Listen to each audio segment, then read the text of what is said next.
pa, marami kaming inihandang panggulat today. Kaya simulan na natin ang happy time dito sa TikTok Live! Nakamuna na dyan, makakakulitan natin mamaya ang cast ng Lilet Matias, Attorney at Law. At eto pa, meron pa akong isang panggulat. Ay, di nagulat. Simulan natin ang araw sa pangmalakasang banggaan ng mga Pilipinong may pusong kampiyon. That's right, Faith! Ako, exciting to dahil may bago tayong kampiyon, si MC. Nako, biritera yun, kaya maganda ang mapapanood nating laban today. Tama, Donita. Huwag na natin patagalin ito. Simulan na natin ang Tanghalan ng Kampiyon!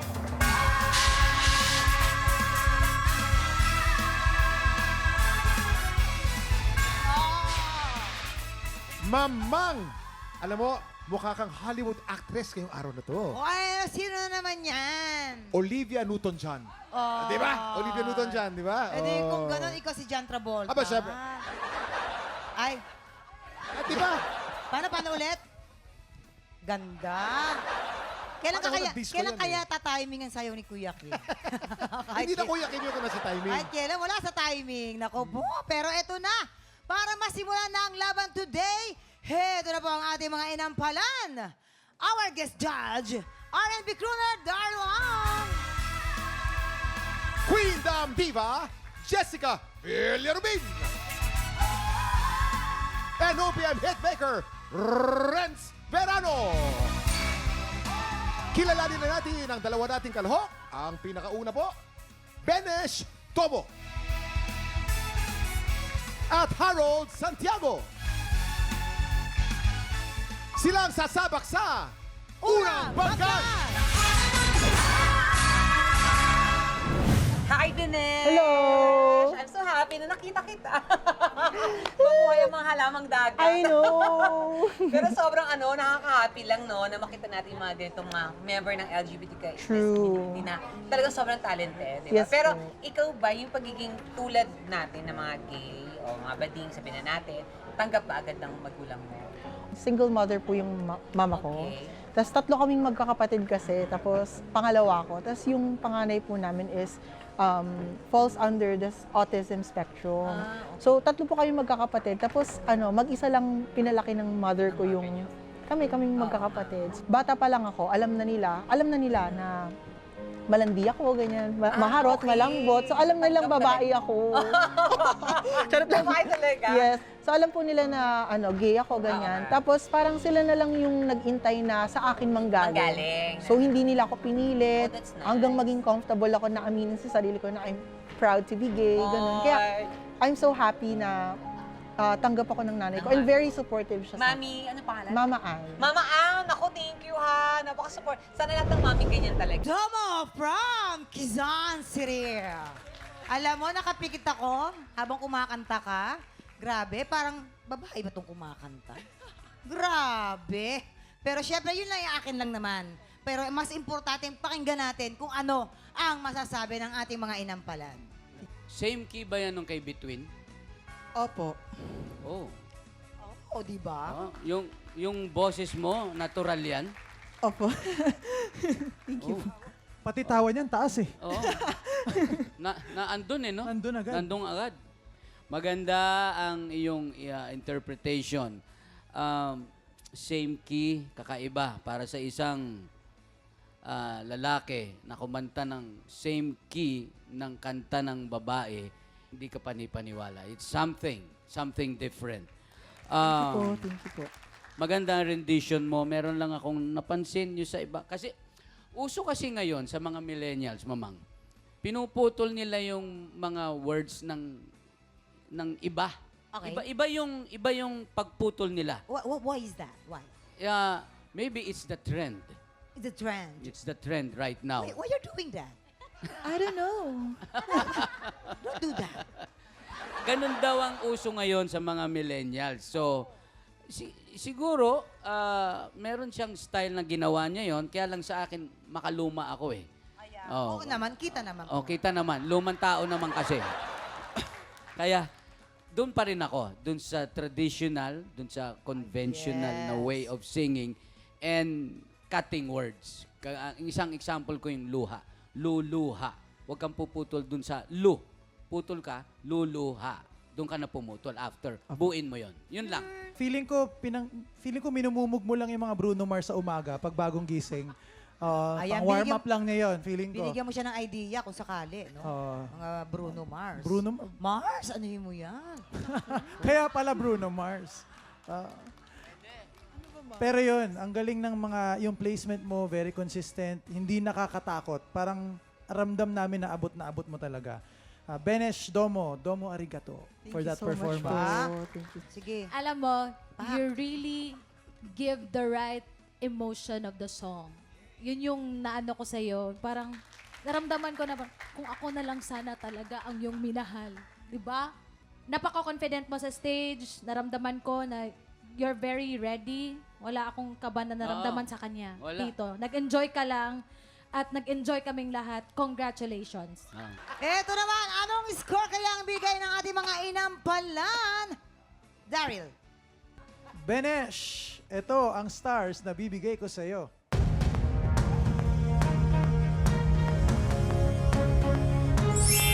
4 stars mula kay Daryl. Ang ibibigay ko ngayon sa iyo ay...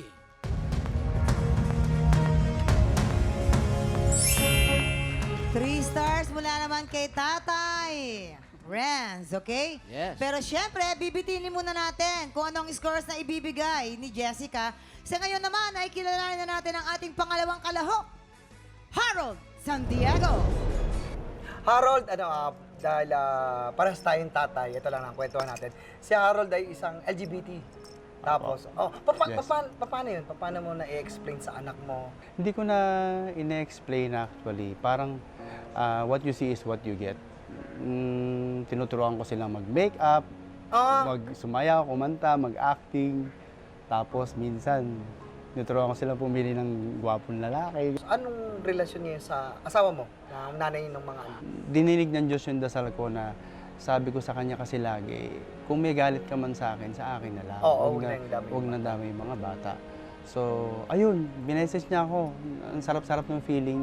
Tapos napag-uusapan nawala ng namin. tinik, nawala ng Oo, tinik, nawala. Tapos pag-uusapan namin tungkol sa mga bata. Ano yung gusto mong explain o mensahe mo sa kanila? Being a member of the LGBT, lagi ko sinasabi sa kanila ngayon pa lang na walang masama sa pagiging LGBT. Oo. Huwag sila mambubuli ng mga ganon dahil Palawain. hindi nyo, ang importante is mabait silang tao, hindi sila nakikipag-away at may paniniwala sila sa Diyos. Grabe! Harold Santiago from Valenzuela! Oy, nako, kitang-kita ko ang mga ekspresyon ng ating mga hinampalan. Ako nang hirap na hirap sila. Mukhang nagugulantang sa mga uhusay. Grabe! Eto na. Dito na tayo, parang mahihirapan tayo. Pag ito nahirapan, magbato-bato pick na lang silang dalawa. Di ba? Buti pa. Laki. Sige, ito na. Ano kaya ang masasabi ng ating mga hinampalan? Oh. Yes. Grabe. 40 mo to. Tama, hindi pa makamove on. Natulala ako kay Sir Harold. Oo. Grabe yung performance niya kasi yun nga nabanggit ni Sir Renz na ako favorite genre ko is R&B. Oo. Kaya R&B, di ba? ang galing. Parang gusto ko siyang sabayan kanina yun. Oo. Don't you remember you told me you love me, baby, baby. Yeah. You said you'd be coming back this way again. Oh, yeah. Baby, baby, baby, baby, oh, baby. Yeah. I love you. Okay. Parang- Bibitin mo. Tama na. Na-remind, Tama na, alam mo, tama na. medyo may kahawig siyang boses. Oh. Si Luther, Luther Vandross. Bandolp. Ay, Bandros pala. Luther Bandolp. Akala ko Bandolp. Kison. Grabe. Ang galing-galing mo, grabe. Tapos nakikita ko yung technique na ginagawa mo dun sa mga riffs and runs, yung kulot, yung ginagamit mo yung movement ng jaw para mas maging edgy yung tunog. Ang galing, ang galing. Sobrang nag-enjoy ako sa performance mo. Thank you so much for that. Napaka-solid ng dynamics mo. Alam na alam mo yung ginagawa mo. Nagustuhan ko din yung bawat adlib mo sa kanta. Parang perfect yung pagkalagay. You're a perfect example ng don't judge a book by its cover. Yung itsura mo, para kang mamamatay tao. Uy, ano mo? Uy! Tay! Para kang killer. Oo. Ang description ko sa boses mo, very refreshing. Ang boses mo. Thank you po. Anong score kaya ang bibigyan natin mga inampalan? Harold, ito ang stars na bibigay ko sa iyo.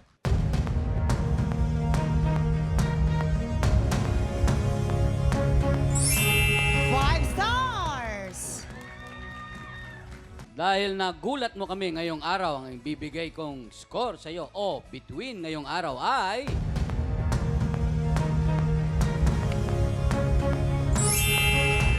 Four stars! Ito na, Harold, mamaya natin ipapakita ang scores ni Jessica. So far, si Benesh ay meron ng 7 stars at si Harold naman ay mayroon ng 9 stars. Ang tanong, sino sa kanila ang magkakaroon ng pagkakataong humamon sa kampiyon? Pakatutukan yan sa pagbabalik ng tanghalan ng kampiyon dito sa TikTok Lock! Eto na, Jessica, oras na para malaman namin kung anong scores ang ibibigay mo kay Benesh. Benesh, the score, the stars that I'm gonna give to you is...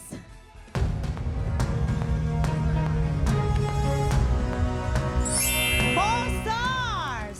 So, ibig sabihin niya ng total score ni Benesh ay 11 stars. Ano namang score ang ibibigay mo kay Harold?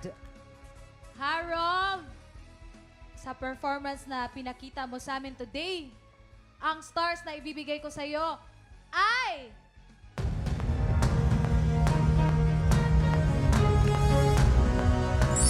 Five stars! So, ibig sabihin niya si Harold ay may 14 stars.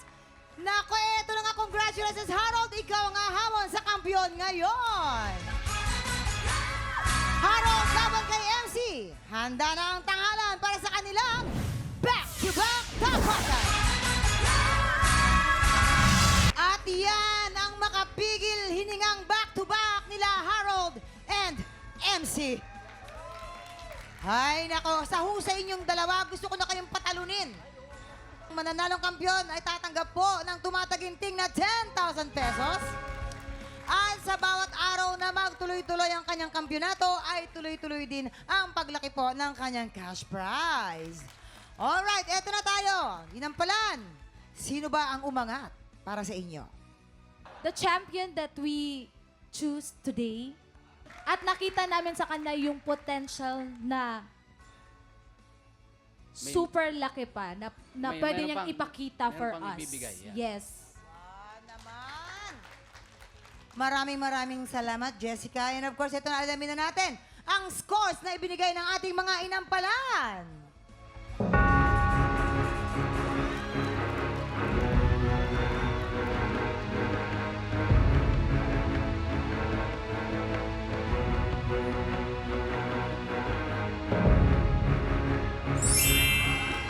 Stars kay Harold at 40 naman kay MC. And congratulations, MC. Ikaw pa rin ang kampiyon ngayon. Ayan. Congratulations! Yes, MC! Makakatanggap ka ng 10,000 pesos ulit. At syempre, mas marami ka pa mapapadalunan kapag nagtuloy-tuloy ang iyong kampyonato bukas. Anong masasabi mo, MC? Ayan, maraming salamat po. Hindi na po ako iiyak. Ayan, maraming salamat po sa inyo. Sobra. Kila coach po, maraming salamat po sa inyong lahat. At kay God po, maraming salamat po. Hindi niya po ako pinapabayaan. Salamat po. Yes, well-deserved ka naman, girl. At saka galingan mo pa lalo bukas. At syempre, maraming salamat sa ating musical director, Jam Florendo. Susunod, more blessings at more kulitan moments kasama ang cast ng Lilet Matias, Attorney at Law. Sa pagbabalik po yan ng TikTok Love! Hello mga tiktroma! Oras na para sa balita ang may masayang hulaan. Simulan na natin ang Ulo ng mga Balita! Siyempre, bago ang hulaan, papasukin muna natin ang mga makiki-happy time bilang memamayan ng inyong mga bagong Lodi sa Afternoon Prime. Mula sa Lilet Matias, attorney at law, please welcome Glenda Garcia and Lloyd Samartino! Halak! Hello po, welcome po sa TikTok Live. Yes, maraming salamat po sa nanonood sa amin kahapon. Yay! First day namin kahapon. At napakaganda po talaga ng aming serye. Of course, directed by Adolfo Alex Jr. Yes! Yes, and ako naman, I'm so happy to finally bring this show sa TV. Ilang buwan din namin doon pinaghirapan. Subaybayan niyo po, every afternoon po ito. Yes, 3:20 p.m. Ito na mula pa rin po sa Lilet Matias, attorney at law. Ito na ang napakagwapong si Troy Montero!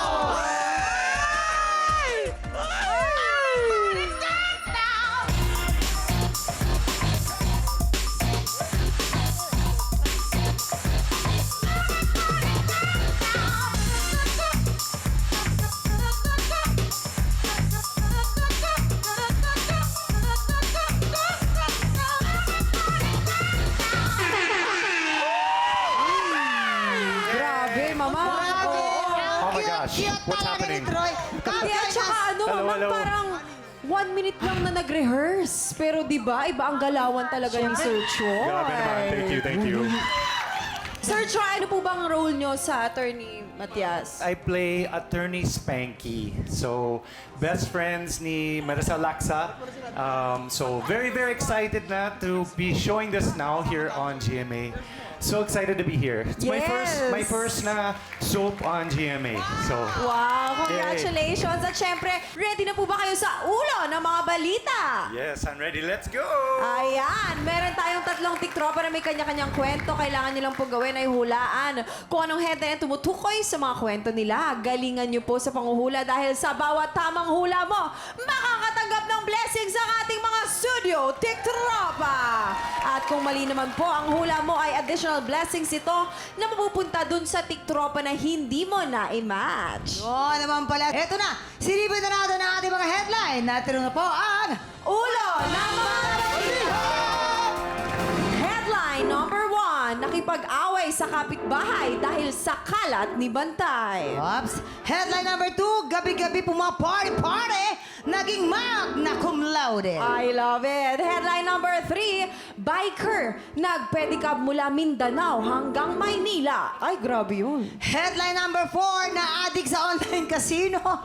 Sinanla pati pustiso. Okay, Troy, paalala lang namin sa'yo. Tatlo dyan ang totoong headline. Merong isa na panggulo lamang, okay? Kaya ingat ka sa pagpili. At syempre, nandyan ang ating mga memamayan at tutulungan ka nila. Bibigyan ka ng mga ideas. Okay? At bibigyan po namin kayo ng clue tungkol ito sa tiktropa na nakipag-away sa kapitbahay dahil sa aso. At para magka-idea kayo, papakita namin sa'yo kung paano siya kinumpronta ng kanyang kapitbahay. Eto, mula sa Rizal, Jake De Silva. Action! Hoy, Jake! Yung aso mong si Unyot, dumumi sa harapan ng bahay ko. Aba, teka lang naman, Tunita. Nasaan ang ebidensya mo? Ito, amuyin mo pa. Dami aso dito sa compound natin. Aso ko talaga. Alam ko na aso mo yun dahil kulay pink. Alam mo kung ba't pink? Puro galis. Amuyin mo nga ako. Ikaw yun mismo. Itong aso ko ba? Ano naman ngayon itong aso ko? Di ano di ngayon? Ito naman mula sa Antipolo City, nandito si Genard Santiago. Action! Hoy, Jenard! Yung dumi ng aso mo, pakalat-kalat sa tapat ng bahay namin. Natatapakan ko, nakapaa ako. Ba't yung mo kasi inapakan? Sabi swerte eh. Magkakapera, hindi naman ako nagkapera. Ano ba nasikasuhin mo yan? Ay, hindi po namin aso yun. Nasa bahay po yung aso namin. Nandito po sa loob. Sabi ng pabo, ayusin mo yan. Ano ba ipapabarangay kita? Hindi po sa amin yun. Alright, cut! Mula naman po sa Bukidnon, eksena na rin si Neil J. Matunding. Ikaw napaka-irresponsable mo talaga. Yung aso mo nasa labas namin. Dumudumi. Babe. Ako na ang bahala dito. Babe, ako na. Ano? Babe, Pagsalitain mo muna si Empoy, bakit mo naman pinag-aano yung aso mo? Wait lang po, natutulog po yung aso namin doon, nakatali. Ang beses ko napapahuan sa mga sa pupo ng aso mo. Baka ibang aso po yun. Maraming asong Ito gala. nga, rock and roll. Kanya kayong aso nyo. Thank you! Thank you so Yes, much. ngayon po, sa tingin ninyo, sino yung totoong nakipag-away sa kapitbahay dahil sa dumi ni Bantay? Kung may idea po kayo, ipwesto mo na sila! I think, it's Jenar. Bakit? It's just... lagot ka, It's just because, when I look at it's him. It's him. For me. Si Miss Glenda, Ako feeling ko si Jake. Si? Oo, kasi yung tsura niya parang mahilig talaga siya sa aso. Pagmamahal. Ako, Sir Lloyd. Si Sir Lloyd. Ako naman, ang believe ko si Neil J. Ay, iba-iba. Wow. Neil J. Oo, kasi mukha siyang yung hindi makabasag pinggan na klase. I think I'm going to go with Celluloid and go with Neil J. Neil J. Neil J. Doon ka sa unahan, Neil J. Sa Neil unahan J ka. sa ano ka? And how about Jake? I think it's Jake was the cum laude. Cum magna laude. Sige. Jake, gabi-gabi pumaparty. Ay, sorry. Ay, tinulak. Bakit tinulak mo pa? Oh, cum laude talaga. Gabi-gabi Cum laude talaga. pumaparty. Okay. Ganon. Alright, So, next. Is this final or I can switch? It's up to you. Tignan natin. Okay. Sure ka na alamin na natin kung may na-match ka ba sa pagbabalik ng TikTok Live! Eto na nga kanina, pinuweso na ni Troy ang ating mga tiktropa. Ang tanong, may na-match kaya si Troy? Alamin na natin. Anong sabi ng balita? 1 point! 1 point. Si ano ang tumama? Si Jake. Nakatama ka naman. Si Unahin Jake, natin. gabi-gabi pumaparty, naging magna cum laude. Grabe. Kalahin natin. Saan ba yung mga gimmick-gimmick na yan? Bali, nung college po kasi mahilig ako tumambay sa mga bar. Tapos, napansin ng mga may-ari, lagi ka rin naman nandito. So, inofera na nila ako mag-sideline doon. And nakatulong sa pag-aaral mo yun? Luckily naman po, yung school ko, which is UP Diliman, very flexible naman po yung... Very flexible yung schedule. So, kasi right now po, I'm also a law student. From one lawyer to soon to be a lawyer. Claiming it. At dahil tama ang hula ni Sir Troy, may additional blessings tayo para sa ating mga tiktropa. Thank you so much. Ayan. Next naman natin ay si Jenard. Si Jenard ay nakipag-away sa kapitbahay dahil sa kalat ni Bantay. Kumatok po siya sa bahay, galit na galit. Tapos, that time po, ako po yung nakapagbukas ng pinto. Tapos, hanggang sa na-trigger ako kasi alam ko na yung aso namin is nasa bahay lang talaga siya. Nakakulong. Tapos, pag nagpupup po yung aso namin, gumaganon po siya sa pinto. Then, tatalian namin, tapos palalabasin. Tapos, pagtapos na, papapasukin po namin. May mga mapagbintang lang talaga. Pero congratulations dahil hindi ka na-match si Sir Troy. May additional cash prize ka from TikTok Live. Yay! Eto naman, thank you so much. Thank you, Jenard. Thank Pa you. si Congrats. Neil J. Si Neil J ay isang biker. Nagpwede ka mula Mindanao hanggang Tama ako Maynila. Tama si Donita. I know. Ganyan din ako kasi mamang nung nag-bike ako from Mindanao to Manila. Nagkabigote ako, alam mo yun. Para siya naiiyak. Yes po, sidecar po yung gamit ko po galing Mindanao. Sidecar? Actually, meron po akong picture dito. Oh my God, patingin. Ang layo. Look at this, paki-close up po. Direct. Impressive. Ang laki na ng Tignan onion, nyo, ha? Bakit mo ginawa yun? Anong napagdesisyonan mo? Biyahe ko po is part of my voluntary sacrifice po. Ito po ay regalo ko sa mga lola at lolo. Inspired po kasi ako sa kanila dahil laking lola lang po ako. So, Ayos. Good cause. 2 years Good old pa cause. po ako. So, iniwan na po ako ng aking ina. So, doon na po ako lumaki. So, nawala man po yung aking lola, ipagpapatuloy ko po yung aking naipangako at commitment ko po sa kanya na suportahan po yung Anti-Elderly Abuse Act. Kaya po nagboluntaryo ako. Kasi nga po, anong masasabi mo doon sa mga gumagawa ng ganyan? Isipin po nila kung saan po sila nanggaling. Kung hindi po dahil sa matanda, wala po sila dito sa mundo. Mabuhay ka, God bless Oo, you. nakaka-inspire ka. Ipagpatuloy mo lang yan. Maraming for sure na nanonood ngayon na na-inspired dahil sa'yo. Congratulations! Dahil hindi ka na-match si Sir Troy, meron ka additional cash prize from TikTok Live! Maraming salamat sa pagbahagi ng inyong mga kwento. Thank you. Yes, Sir Lloyd and Miss Glenda, please join us again. At paki-invite naman po ulit ang mga tiktropa natin na manood ng Lilet Matias, Attorney at Law. Very exciting ito. Yes, po. Go Guys, ahead po. please join us for Lilet Matias, Attorney at Law, every 3:20 on Yes. Everyday Story. Every day. Well, yesterday was our first day. So thank you so much for watching. Maraming salamat po sa happy time and pa-blessings na ibinigay namin today. Kaya araw-araw lang tumutok dito sa TikTok Live!